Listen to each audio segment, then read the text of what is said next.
Hi folks, my name is Nicole Stanchfield. Thank you all for attending Being Inclusive of Gender and Sexual Orientation.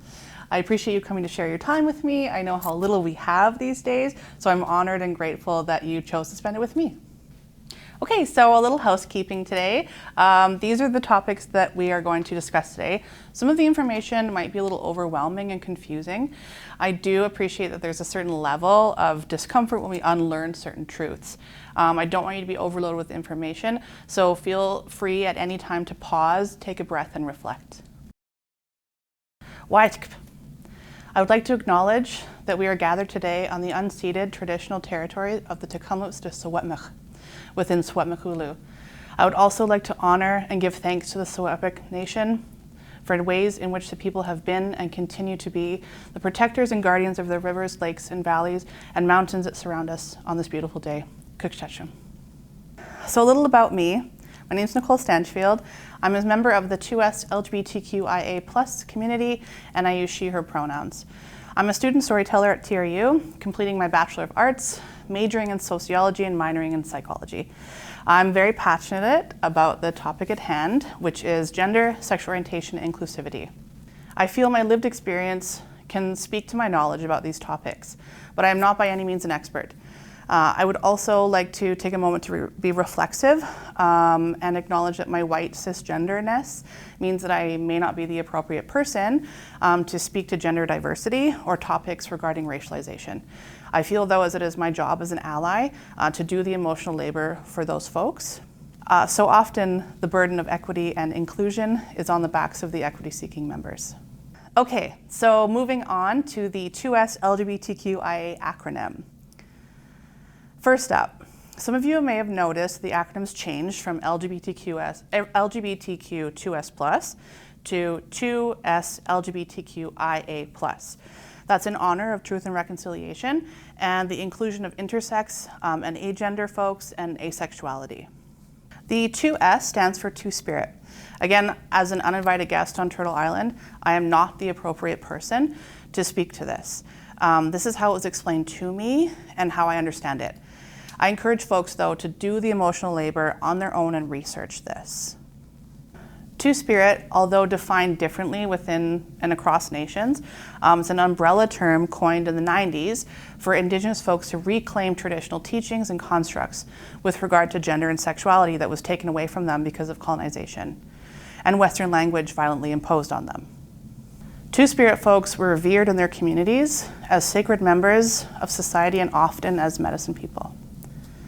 So the letter L stands for lesbian. Lesbians are women who are emotionally, physically, romantically attracted to other women. The acronym was changed from GLBT to LGBT in honor of the lesbians during the AIDS epidemic. They were called blood sisters, and they gave blood and cared for the gay men dying in hospital when the doctors and nurses wouldn't, or refused to, actually. Okay, G. G stands for gay. Gay usually stands for men who are romantically, physically, and sexually attracted to other men, but it's also an umbrella term that inclusive to women and other genders. B stands for bisexual, so that means someone who is attracted to more than one gender. The T stands for transgender. Again, as a cis person, I do not have trans lived experience. I'm not the most appropriate person to speak to this gender identity. Transgender is an umbrella term used to describe someone's identity that does not align with the sex they were assigned with at birth. Often when we write trans, we'll use an asterisk beside it to be inclusive to transmasculine, transfeminine, or trans non-binary folks, and all other people with non-conforming gender identities and expression. Okay, so queer, the Q, is an umbrella term used to describe sexuality and gender outside of heteronormativity. I'd like to read a quote from Bell Hooks, an amazing Black feminist and activist and cultural icon. Queer, not as being about who you're having sex with, that can be a dimension of it, but queer as being about the self that is at odds with everything around it and has to invent, create, and find a place to speak and to thrive and to live it. Bell Hooks recently passed away at the age of 69, so I felt it appropriate to honor her and share some of her words. Rest in power, Bell. The The word queer was once used pejoratively, but we're taking it back, baby. Some folks don't like the word or appreciate people referring to themselves as queer, but I personally do use to describe it when I talk about my sexuality. The I stands for intersex. Intersex is a way to describe folks that are born with ambiguous genitalia or sex traits such as hormones or chromosomes outside the binary criteria of male or female. Fun fact, did you know there are the same amount of intersex folks as redheads, also maybe more. So the A stands for agender and asexual.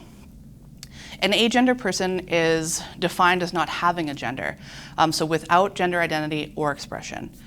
Asexual is the lack of sexual attraction or low or absent interest in others. So that is the 2SLGBTQIA+ acronym explained. There's a combination of sexuality and gender identity within the acronym. So TwoSpirit is a gender identity. Lesbian, gay, bisexual are sexual orientations. Transgender is a gender identity. And queer may be used to describe both sexuality and gender identity. Intersex is a gender identity. Agender is a gender identity, and asexuality is a sexual orientation. So cisgender, all this means is that your gender identity aligns with the sex assigned at birth. It's not an insult like folks are feeling it is these days. Heteronormativity, that is a cultural bias that considers heterosexuality the norm.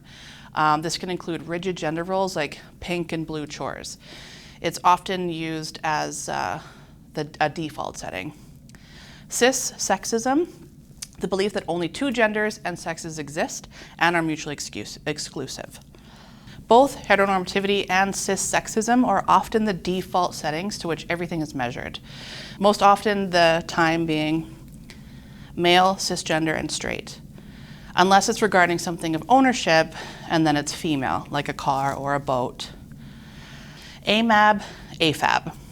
Assigned male at birth or assigned female at birth. I'll get into this a bit more when I talk about sex and gender. If you're feeling a little bit confused or overwhelmed with all of this information, go ahead and take a pause. Please feel free to look at the 2SLGBTQIA+ website on the TRU website. Attached actually with this workshop will be some trusted resources that you can go ahead and look at yourself. Okay, so let's move on to pronoun culture. People's pronouns are very important to them. To understand this, you can equate it to your name. Your name holds a lot of personal connection to your identity. It can hold a family connection, kinship, or lineage. For example, if your name is Anna, and I refuse to call you Anna because I heard one time from someone else that your name is Amanda, and you correct me multiple times, and I still don't call you Anna, you would be pretty upset. Now imagine that when I call you Amanda, it reminds you of someone you can't stand. Reminds you of a really awful person, like the worst person ever. You would be even more upset. So this is exactly what folks feel like when you misgender them or when you dead name them, which means that you use the name they were given at birth instead of their chosen name. So if you ever misgender someone by using the incorrect pronoun, and you will, we have all done it, don't apologize when someone corrects you. Say thank you, use the appropriate pronoun, and move on with the conversation. If you make a big deal out of it and say, oh my God, I'm so sorry, I never meant, I wasn't my intention, I didn't mean to hurt you, it can place the person in an uncomfortable position to say that that's okay when it's not. While we're on the subject, pronouns are not preferred by folks. It's not like you're asking for no tomatoes on your burger. To some, affirming their pronouns is the difference between having a great day and the worst day. The next time you meet someone for the first time, don't assume their gender. You can't always tell by the way someone presents themselves. Ask them what their pronouns are and state your own. So for example, hi, my name's Nicole, I use she, her pronouns. What pronouns do you use? Or if you've met them before and you just can't remember, you can easily just say, I'm sorry, what were your pronouns again? So I also have an idea for professors to figure out how to ask your students what pronouns they use without outing them. You can make a card that says, what is your name? What pronouns do you use? Is this name the name you would like me to call you in class? because sometimes it's important to affirm someone's identity, but also not out them if they're not comfortable. We'll go into what outing means later on in the presentation. Okay, so now we know how important language is in order to create inclusive spaces. We can do our best to use inclusive language to make those spaces safer. I'd also like to give a content warning for the next slide, as some of the language can be triggering for folks. Don't say guys, ladies, and gentlemen. Instead, try saying folks. Don't say sir or madam. Try not to use gendered language at all. Don't say a transgender, transgenders, say transgender. Transgendered, transgendering, transing, you can just say transgender or transitioning. Sex change, pre, post operation, fully transitioned, got the surgery. Try not to overemphasize surgery when speaking with trans folks. Are you a boy or a girl? Ask someone what their pronouns are. This is a cute picture of my best friend and his husband and myself and my partner. I use this picture to express that there is a difference between sex and gender. Also, I love everyone in the picture a lot. Many folks mix up the terms gender and sex. They say gender when they mean sex. Sex is what is assigned to us at birth based on genitalia, hormones, and chromosomal makeup. For example, female, male, intersex. A person's sex is assigned at birth based on the size of genitals, hormone, and chromosomal makeup, viewed in a heteronormative binary of only male or female. Although many scientific studies are showing that these characteristics exist on a spectrum, which is important to move this discourse away from biopsych understanding. This discourse is used to invalidate trans people's existence, and this is very oppressive. Discussions are now including intersex folks, which is very exciting. And the current criteria for sex assignment is clitoral size criteria is no larger than 0.9 centimeters. For penis size, no smaller than 2.5 centimeters. This criteria is not only harmful as an ideology, but any child born outside this criteria undergo unnecessary surgeries to right the wrong. When we say there are only two sexes, we expect everyone to have the complete set of one: vagina, uterus, ovaries, XX chromosomes, estrogen-based hormone system, breasts, and the vague notion of a feminine-shaped body. Or on the other, a penis, testes, XY chromosomes, testosterone-based hormone system, and facial hair. This biological sex is not only not inherent to even cis folks, but it is trans-exclusive discourse that is constantly being reshaped to hurt trans people. So I'll describe this in greater detail when we discuss gender identity and gender expression in a bit. So gender is how we communicate to the world the concepts of masculinity and femininity. The rules that govern what is masculine or feminine has changed over time and can be defined differently across cultures. When you look at me or the people earlier in the photo, do you see our sex or our gender? You see our gender. So we talked a little bit about inclusive language, but how do we make spaces more inclusive to everyone? So have visible symbols of inclusion. So pins and flags, stickers, etc. on your windows or doors that symbolize that you're a safe person or a safe space. I personally look for these symbols wherever I go, especially if I'm spending money. Having a pin or a button with a pride flag doesn't have to mean that you're a member of that community, but it does say that you're a safe person. Take part in pronoun culture, which now you're all pros at. Listen. Listen to people when they share their stories, identities, and lived experiences with an open heart with the goal of understanding. Try not to generalize their experiences. Not all members of the 2SLGBTQIA+ community are the same. We all share commonalities. Each person has their own unique experience. Speak up. When you hear folks using someone's dead name or incorrect pronoun, or hear hateful comments or slurs or pejorative language, this can be a tricky situation. We of course don't want anyone to put themselves at risk of danger, so use your discretion. As well, it's best to have permission from the person that you're advocating for, as they might not be out. Outing folks accidentally or not can have bigger repercussions and unfortunately put your friend at a greater risk Outing someone can literally mean life or death for some folks, so please beware of that. Seek to understand. Do your research. Read books or articles about people different from you. Just be aware that these stories are written by the right people that have lived those experiences, because they are the truth tellers. Okay, let's chat about allyship. We can view ally in two ways, both as a noun and as a verb. Both have similar outcomes but require different things. Ally as a noun can be understood as someone, a person or a group who is associated with someone that may not have the same abilities, accessibilities, or privileges as the rest of us. It can sound like, I'm an ally to the queer community because my cousin's gay. But ally is not something that we can self-identify with. It's a title that we earn. And we do this by looking at ally as an action word. To do something, to show up and do the work, much like you folks are doing today. This can sound like, I'm an ally to the trans community because I take an active role in pronoun culture. I'm an ally to the queer community because I volunteered at the Pride Parade. Or donated money to a nonprofit organization and offered a safe space for queer folks to gather. Allyship requires work on all of our parts. Okay, so we're wrapping up this workshop with defining the differences between sexual orientation, gender identity, and gender expression. We talked a bit about these earlier today. This slide is called the gender unicorn and is used to illustrate these differences. Sexual orientation, who you are attracted to physically, romantically, and emotionally. For example, gay, straight, bisexual. Sexual orientation is who you go to bed with. Gender identity. Everyone has a gender identity. It is our deeply held internal sense of self. So female, male, both, neither, another gender. This includes the names that we use to convey our gender, such as pronouns. Gender identity is who you go to bed as.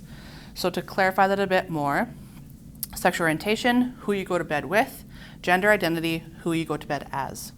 A person's sexuality, as well as their gender identity, is not a choice. Gender expression, how we present our gender identity to the world. This can look like clothing, hairstyles, the mannerisms we use, or the way we speak expressing masculinity or femininity. There is no wrong way to express gender. For many of us, this may exist on a spectrum. The gender unicorn is an example of a sliding scale for us to plot our points where we feel we connect the most to. So this scale can change, maybe it won't, perhaps depending on what you're doing, who you may be speaking to, or how you feel in that moment. My sex was assigned female at birth. My gender identity is in alignment with that, so I identify as a cisgender female. But my gender expression can be quite fluid. How I'm expressing my gender here today is different than how it would be if I was going to a dance, if I was having a family barbecue, or if I was doing drag. Fun fact, I used to perform as a drag king, and my name was Lukewarm. Generally, I would plot my little dots on the scale leaning mostly to feminine, because my hair is long, I love to play with makeup and get glamorous, and I use my hands a lot when I speak, as you can tell. These are only a few ways in which femininity can be portrayed, because keep in mind, there is no wrong way to express gender. Feel free to take a moment and think about where you would place your dots and see if they change in different circumstances. So that's the end of the presentation, but I have a few frequently asked questions that I'm going to answer now. What is trans masc, trans femme? Is it the same as trans man, trans woman? So yes, it is the same thing. It's a more inclusive way to speak about gender identity and gender expression, because as we know, man, woman is the identity, and the masc femme is the presentation, the expression. So another question is, in regards to allyship. So I have a personal website. I want to showcase that I'm a safe person. So where should I and how should I illustrate that I am a safe person? So putting your pronouns after your name is a big one. So if my name's Nicole Stanchfield, my website is NicoleStanchfield.com, I'm going to put into my signature my pronouns. Also having inclusive symbols like the inclusive pride flag, a rainbow, a trans flag. There's many flags that you could attached to your website that shows you're inclusive. Rainbow is pretty generic, so I would stick with that. And then I would actually encourage you to showcase your allyship. So instead of it just being, I have a rainbow sticker, I'm a safe person, there's a way that you can showcase that you in fact are a safe person with the proof, money you've donated, the kind of programs that you've taken place, like a workshop, that you participate in Pronoun Culture. Those are the ways that you can communicate that to the rest of the community. So if you're looking for some support, please feel free to, again, go to the 2SLGBTQIA+ website at TRU. Also, Kamloops Pride has an amazing resource page on their website, and they're kamloopspride.com.